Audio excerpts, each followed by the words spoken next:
1 জুলাই থেকে মোটরসাইকেলের বার্ষিক অগ্রিম আয়কর নির্ধারণ করেছে সরকার। 110 সিসি পর্যন্ত কর মুক্ত থাকবে এবং এর বেশি সিসিতে গুনতে হবে 10,000 টাকা পর্যন্ত। আগামী 2026-27 অর্থবছরের বাজেটে দেশে প্রথমবারের মতো মোটরসাইকেলের উপর সিসি বেঁধে বার্ষিক অগ্রিম আয়কর AIT আরোপের পরিকল্পনা করেছে ন্যাশনাল বোর্ড অফ রেভিনিউ। প্রস্তাব অনুযায়ী আগামী 1 জুলাই থেকে শুরু হয়ে যাওয়া নতুন অর্থবছর থেকেই এই কর কাঠামো কার্যকর হতে পারে। প্রস্তাবিত নতুন নিয়ম অনুযায়ী 110 সিসি পর্যন্ত মোটরসাইকেল সম্পূর্ণ করমুক্ত থাকবে। তবে 111 থেকে 125 সিসির মোটরসাইকেলের জন্য বছরে 2,000 টাকা এবং 126 থেকে 165 সিসির জন্য 5,000 টাকা এবং 165 সিসির বেশি মোটরসাইকেলের ক্ষেত্রে 10,000 টাকা পর্যন্ত অগ্রিম আয়কর পরিশোধ করতে হবে। এটা যুক্তিসঙ্গত হইল না তো। এটা তো আমরা বৈধ গাড়ি, এটা ট্যাক্স টোকেন দিয়া প্রতি বছরে এটার ট্যাক্স দেয়া হয়, তার উপরে যদি আবার প্রেশার দেয়া হয় এটা জুলুম হয়ে যাবে বাইকারদের উপরে। আর কত অবৈধ গাড়ি আছে, অটো রিক্সা, তাদেরকে বন্ধ করা উচিত আমি মনে করি। তাহলে আমরা বাইক বেচে অটোই চালামু, ওই অটোর মালিকরা ওই চিন্তা করব কত টাকা দেওয়া লাগবো না লাগবো, এটা অটোর মালিক চিন্তা করব। এটা তো আমাদের চিন্তা তখন থাকবে না, এটা বেচে আমরা তখন অটো চালামু। এনভিআর জানিয়েছেন এটি কোনো অতিরিক্ত কর নয়। মোটরসাইকেল মালিকরা বার্ষিক আয়কর রিটার্ন জমা দেওয়ার সময় এই অগ্রিম কর মূল করের সঙ্গে সমন্বয় করতে পারবেন। মূলত মোটরসাইকেলের ফিটনেস নবায়ন বা বাংলাদেশ রোড ট্রান্সপোর্ট অথরিটি এর বিভিন্ন সেবা গ্রহণের সময় এই কর আদায় করা হবে। ভাই, যুক্তি অযুক্তি তো আমাদের করার কিছু নাই। সরকার যে আইন করবে সেই আইন অনুযায়ী চলতে হবে। সরকারি আইন তো ভঙ্গ করার অধিকার আমার নাই। সরকার যদি ভালো মনে করে তবে আর একটু কমাইলে ভালো হয়ে যেত। এটা একটু বেশি হয়ে যায় আমাদের জন্য, আমরা মধ্যবিত্তের জন্য আমাদের জন্য একটু বেশি জুলুম হয়ে যায় এটা। সংশ্লিষ্ট সূত্রে জানা গেছে দেশে বর্তমানে নিবন্ধিত মোটরসাইকেলের সংখ্যা প্রায় 49 লাখ।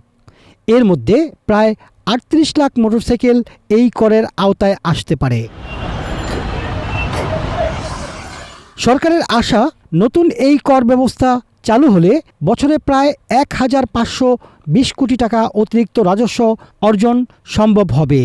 এটা আমাদের জন্য খুবই একটা আর্থিকভাবে ক্ষতির একটা আমরা সংসার চালাতে তো এমনি হিমশিম খাচ্ছি, তার উপরে বাইকার বেড়ে গেছে অনেক, সেই তুলনায় যাত্রী নাই, তা আমাদের তো অনেক কষ্ট হয়ে যাবে এবং আমাদের চলাটা খুবই দুর্বিষহ অবস্থা হয়ে যাবে। এখনই আমরা আর চলতে পারি না তেমন, কারণ এখন দিন দিন বাইকার বাড়তেছে, বেকারও বাড়তেছে, হকার কমতেছে এবং রাস্তা ফুটপাত যদি কমে যায় সকলেই অটোরিকশা বাইকের প্রতি একদম কর্মজীবী হয়ে যায়, তখন আমাদের কর্মস্থল থেকে আমরা আর্থিকভাবে কোনো সাহায্য পাই না এবং তেমন পরিমাণে ইনকামও করতে পারি না।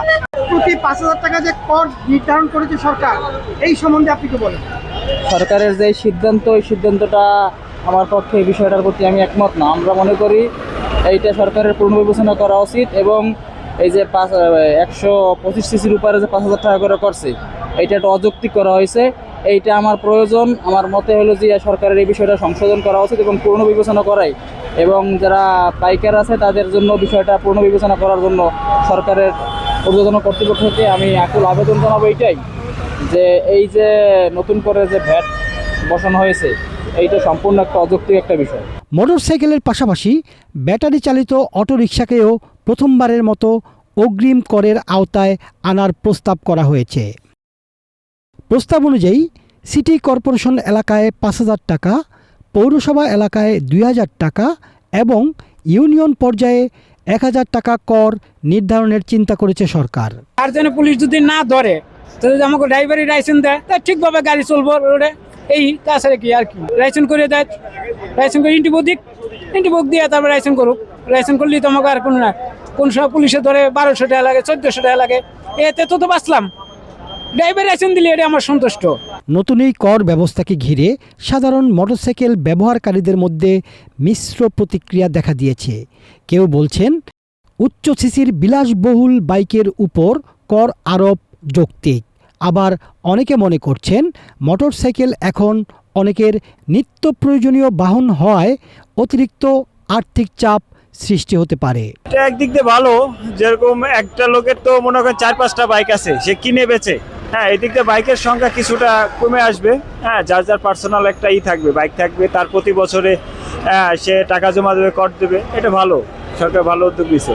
অর্থনীতিবিদদের মতে রাজস্ব বাড়াতে কর নীতিতে সংস্কার প্রয়োজন হলেও তা বাস্তবতা ও সাধারণ মানুষের সক্ষমতা বিবেচনায় হওয়াই জরুরি।